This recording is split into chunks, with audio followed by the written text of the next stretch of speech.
2020 was weird, right? I mean, toilet tissue was flying off the shelves, we were locked in our homes, and it seemed like every newscast was playing the same tune. We have got you a roundup of the pandemic-related news from around the globe. Take a look. We're all gonna die! But in the spirit of social distancing, I decided to do something completely unheard of. I filmed an 8-episode web series entirely by myself. No other actors, no camera crew, just me. Here's how I did it.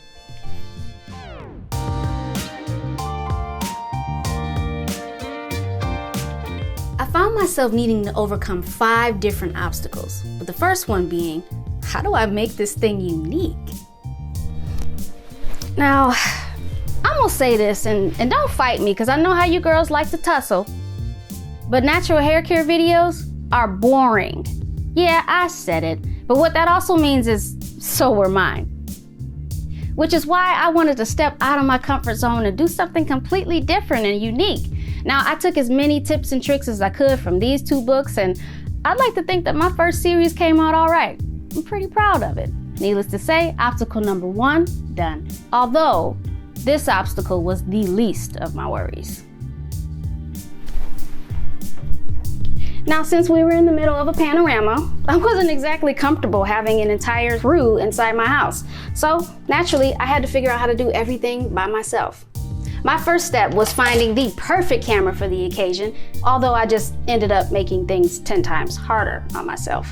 I picked up the Blackmagic Pocket Cinema Camera 6K, which so desperately needs a nickname, but really quickly, I do professional work outside of YouTube, so this cinema camera works perfectly for me, but it is complete overkill for YouTube. So if you want to make things a little bit easier on yourself, just go ahead and pick up a camera with a front-facing LCD screen and something with great autofocus.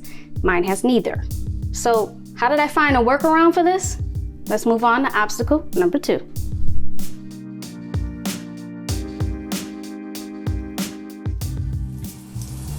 So, no front-facing LCD screen, huh?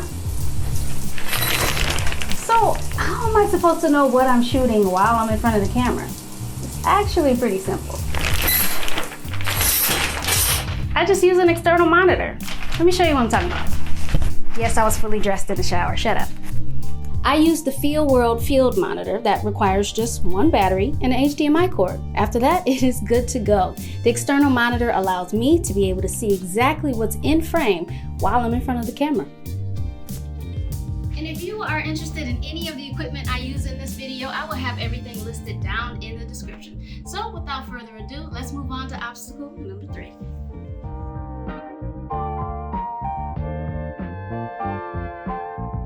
So as I was saying before, there's nobody here. So does that mean that camera is going to be stuck in that same place the entire time? That's a little boring, right? No, we don't do that here. Instead of just throwing my camera on sticks, aka a tripod, I decided to invest in a single piece of equipment that completely changed the game. And I can do this without ever needing to touch my camera. I mean, tell me, which shot looks more interesting? This shot or this shot? To do this, I am currently using the Canova motorized slider. Not only does this slider move horizontally, but I can even mount it vertically and create these top to bottom shots. I can also set A and B points to lock down where I want the slider to start and to stop. I can set the timer to control how long it takes for the device to get to point A and to point B. Just set it and let the slider work its magic. This truly enables me to make my shots more interesting and dynamic. Needless to say, obstacle number 3 is no more.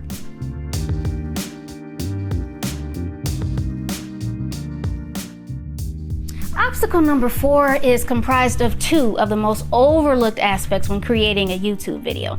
Now, they may not seem like they're big deals, but trust me when I say they are. Once I show you the difference these 2 make, oh, you will never be able to ignore them again. Audio and lighting make up obstacle number 4. Now, believe it or not, but your audio is actually more important than your picture quality. Now, it is said that an audience will forgive you for bad picture quality as long as your audio is good. Take this for an example. Would you rather listen to something like this for 2 hours or listen to something that sounds like this for 2 hours? Yeah, you hear the difference now, don't you? You Can't go back. I know. I'm sorry. It's no going back now. Usually professional sets will have what's called a boom operator. Now these are the people that you see holding those long poles that typically stand above the actor's head. Now a microphone is placed at the end of that to capture the actor's dialogue.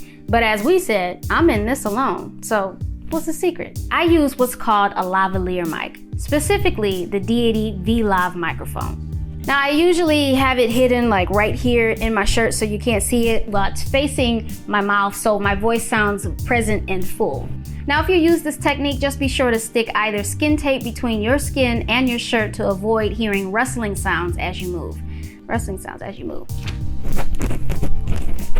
I didn't use tape. I'm not dancing, I'm just rustling noises.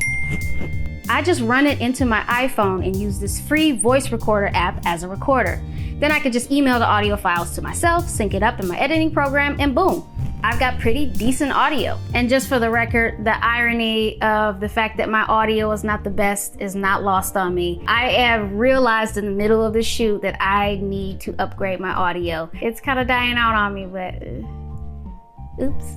So now on to lighting. This can make or break your picture quality. So good lighting can make a cheap camera look like an expensive one, but bad lighting can make just about any camera look awful. And here's how you avoid that. Now, right now, as you can see, I'm standing up against a window, so I'm using natural light. But the thing about natural light, I love and hate it. It's wonderful, it's flattering on the face, but you can't control it. Like, there's no controlling the sun, it does what it wants. So we have to use artificial lights. Now, the lights that I use, I am due for an upgrade, but they work nonetheless. Let me show you.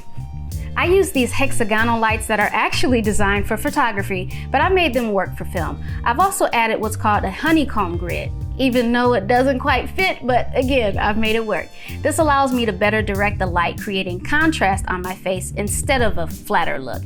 It's always best to have what's called the shadow side closest to the camera, but that's if you're going for a more cinematic look.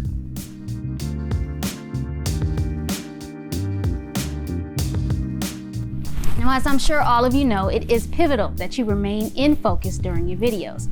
But since I don't have autofocus on this camera, how do I stay in focus? Well, I use my favorite piece of gear to date, a follow focus.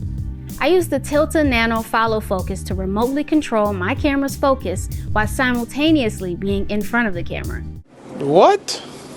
Let me show you what I mean. The two-part device is connected with a remote that is wirelessly connected to another component that is attached directly to the camera's lens. So whenever I turn the remote, the gears on the attachment also turn, adjusting the focus. And just like the slider, you can set A and B points, only this time it's in terms of focus points. Now in this particular shot, Riley has the remote in her hand just out of frame. Point A was on her, while point B was on the phone. Pretty dope, right? If you don't want to go the follow focus route and if you want to save some money, you can always just use a mannequin or a stuffed animal or a pole, and you can use that to set your focus and then stand in that exact same spot and boom, you're in focus.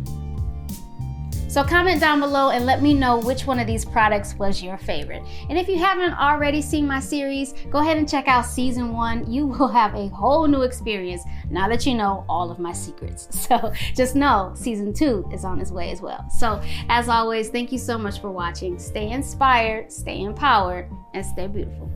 Peace.